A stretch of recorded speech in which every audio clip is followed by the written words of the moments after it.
कुछ बातें मैं रोज आपको सिखाता हूँ और आज कुछ बातें बताएंगे। और आज एक कोटेशन है। मैं अपने पिता का ऋणी हूँ क्योंकि उन्होंने मुझे जन्म दिया, और मैं अपने गुरु का मार्गदर्शन में एक सच्चा व्यक्ति बन पाया। और आज शिक्षक दिवस है।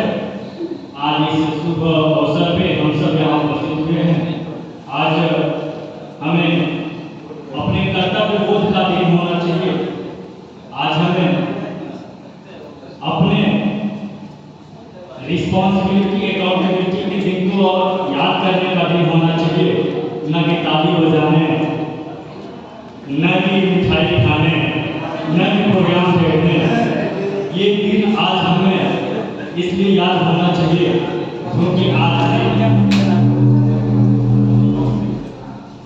135 साल पहले तमिलनाडु के एक छोटी सी जगह तिरुतनी नामक स्थान पर 5 सितंबर 1888 राधा कृष्ण जी का जन्म होता है।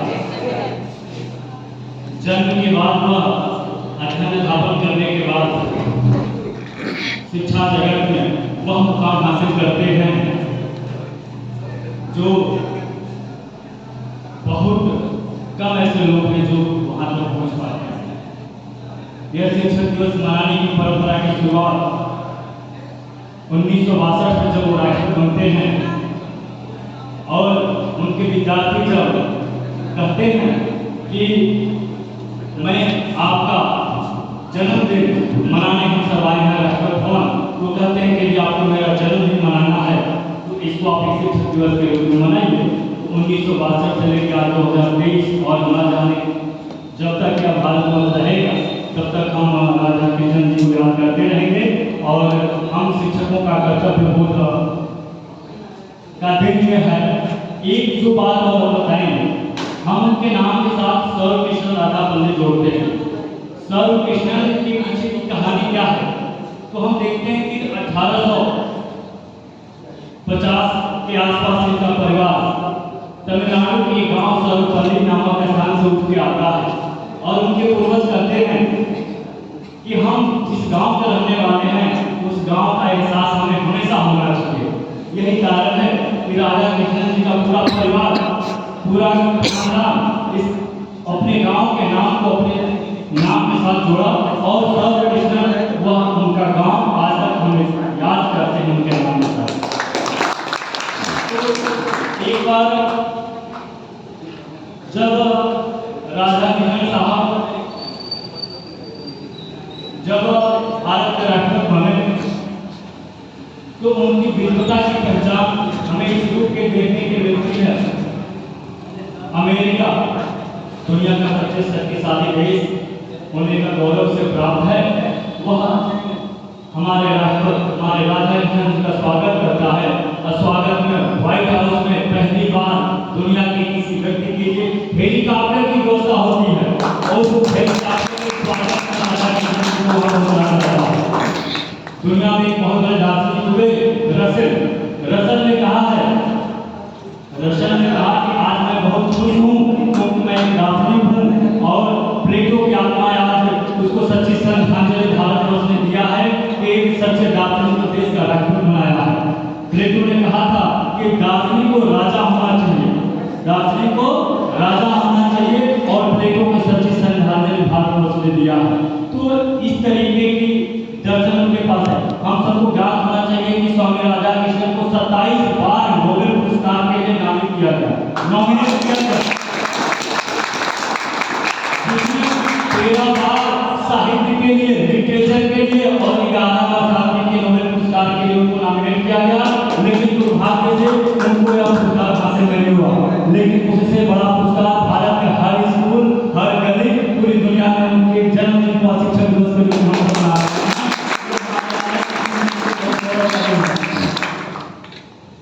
एक एक बार क्या हुआ था, अंग्रेज अपने आप को बहुत महान समझते थे, क्योंकि मैं गाने में कहा था कि इनके पास तो कुछ है नहीं, जो हैं हम ही हम हैं। ऐसे अंग्रेजों की एक महफिल सजी हुई थी। अंग्रेजों ने मेहमान के तौर पर राजा किशन जी को अपने महफिल में बुलाया अतिथि के रूप में, और इनका बड़ी मान सम्मान करते थे अंग्रेज। लेकिन अपने को सर्वश्रेष्ठ साबित करने के लिए अंग्रेज ने अपने मेहमानों के सामने कहा कि भगवान कितने खुश हैं, कितने अच्छे हैं कि हम सब लोगों को इतना सुंदर, इतना गोरा, इतना बुद्धिमान, इतना शक्तिशाली बनाया। तो यह बात राजा किशन जी के दिल में लगी कि यह तो हम सब भारतीय और वैसे लोगों की आलोचना है कि अंग्रेज अपनी सभा में हम सबका अनादर कर रहे हैं। तो राजा किशन जी को जब अवसर मिला कुछ कहने का, तो राजा किशन जी ने माइक पकड़ा और कहा कि जब भगवान जी को एक बार खाना बनाने का मन हुआ, क्या हुआ, भगवान जी को खाना बनाने का मन किया।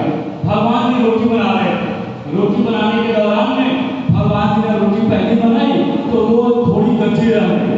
उस कच्ची रोटी से, यानी आप अंग्रेजों की पैदाइश से, भगवान जी को थोड़ा लगा कि खराब हो गया, पहले दिन की रोटी खा के चलो आज दूसरी रोटी बनाते हैं, तो उसको बनाते समय थोड़ी सी जल गई।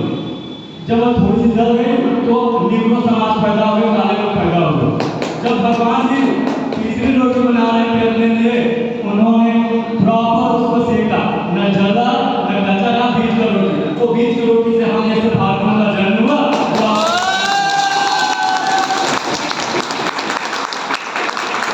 तो राजा कृष्ण साहब ने अपने बुद्धि से, अपने विवेक से अंग्रेजों को उनकी ही महफिल में शर्मिंदा होने का अवसर प्रदान किया था। तो सर्वकृष्ण राधा बोले कहते हैं कि शिक्षा से हम वो सब कुछ मिटा सकते हैं, दुनिया की सारी बुराई मिटा सकते हैं, सही शिक्षा मिलना चाहिए। गुरु वो प्लस वो मतलब अंधकार, वो मतलब प्रकाश, अंधकार से प्रकाश की ओर ले जाने वाले व्यक्ति को गुरु कहते हैं। तो माँ से लेकर आज तक हमारे जीवन में इतने सारे लोगों से जिस प्रकार से मैंने जो कुछ भी सीखा, उन सभी को अभिनंदन करने का दिन है, उन सभी को प्रणाम करने का दिन है। और एक बात, एक छोटी सी कहानी से मैं अपनी बात को समाप्त करूंगा। एक बालक है, अपने गुरु जी को चिट्ठी लिखता है। एक बालक अपने गुरु जी को चिट्ठी लिखता है, यह कहता है कि गुरु जी सादर प्रणाम, मेरा नाम भोला है और आप मेरा नाम नहीं जानते होंगे, क्योंकि आपके जीवन में न जाने कितने भोला भोला और विद्यार्थी आते हैं और आते होंगे, जाते होंगे। लेकिन मैं आपको यह बता रहा हूँ कि मेरा पिताजी ने एक बात मुझे सिखाई थी, कहे थी कि बेटा यह स्कूल का दरवाजा है, इस स्कूल में जाओगे, पढ़ोगे, लिखोगे, दो वक्त की रोटी कमा सकोगे। जैसे मैं पूरे दिन मेहनत करता हूँ, इस तपती धूप में जलता हूँ, उसके बाद भी दो वक्त का भोजन तुम लोग को नहीं दे पाता हूँ। मेरे पिताजी का आज सपना मैंने तोड़ दिया, क्योंकि आज मैं अपने पिताजी की तरह ही मजदूरी करता हूँ, गरीबी में जीवन जीता हूँ। क्यों? जब हमें विद्यालय में पिताजी ने छोड़ के गया पढ़ने के लिए, हम पढ़ने जाते थे, हमको स्कूल में आनंद भी आता था, पढ़ने का मन भी करता था, सीखते भी थे। लेकिन गुरुजी आपको उस समय जब हम सबको पूछने की हिम्मत नहीं होती थी, कभी कभार पूछ लेते थे कि गुरुजी आप पूछा जैसे क्लास नहीं आ रहे हैं, क्लास नहीं ले रहे हैं, तो आप कह देते थे कि कुछ काम था, महत्वपूर्ण काम था। तो भोला कहता है गुरुजी उस समय तो हिम्मत नहीं हुई है पूछने की, तो कौन सा महत्वपूर्ण काम था जो हम सब गरीब विद्यार्थियों के जीवन से भी महत्वपूर्ण था। उस समय तो हम लोग नहीं पूछे। आज आपके कारण मैं मजदूरी करता हूँ, आपके कारण हमारे सपने टूटे, आपके कारण मैं आज भी अपने बच्चों को भूखे पेट सोने के लिए मजबूर करता हूँ।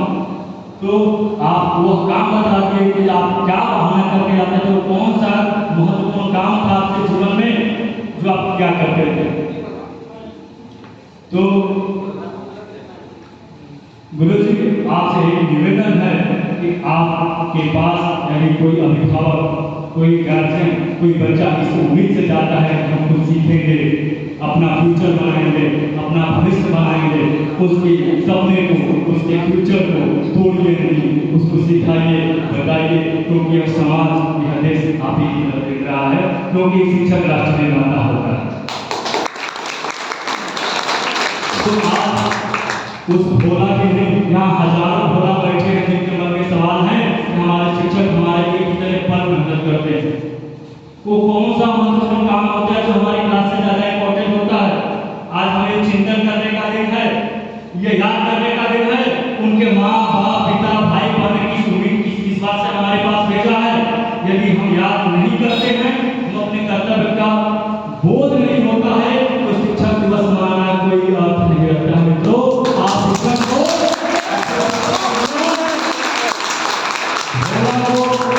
भोला के पिता के सपनों को तोड़ो नहीं, उसको जो है कि गुरु विवेकानंद बनाओ और उनको पढ़ने लिखने के लिए मोटिवेट कर दो। तो आपसे यही आग्रह है, भारत के भाग्य निर्माण करने वाले हमारे शिक्षक, कि भारत के भाग्य का निर्माण कीजिए।